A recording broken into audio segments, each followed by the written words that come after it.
తర్వాత మొదటిసారి కన్నీళ్లు పెట్టుకుంటూ బాలయ్య ఇంటికొచ్చిందట రోజా. బాలయ్య బాబు పాపం మరి సైలెంట్‌గా పంపించుండకూడదు. ఎందుకంటే రోజా గారు బాలయ్యని మామూలుగా అనలేదు. సైకో అని, పిచ్చోడని, ఆయనకి మెంటల్ సర్టిఫికేట్ కూడా ఉందని ఆయన మీద చాలా దారుణమైన విమర్శలు చేసింది.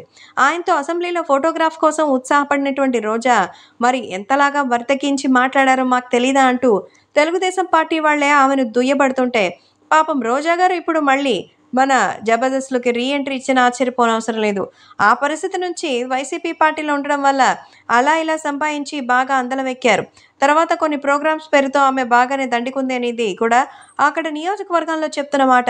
తన సొంత ప్రయోజనాలకి తప్ప వేరొక విషయంలో మాత్రం ఆమె ఏ నిర్ణయం తీసుకోలేదని, అందుకే ఆమెను తన సొంత నియోజకవర్గంలో ప్రజలు అట్టర్ ఫ్లాప్‌గా ఓడించారనేది తెలుస్తోంది.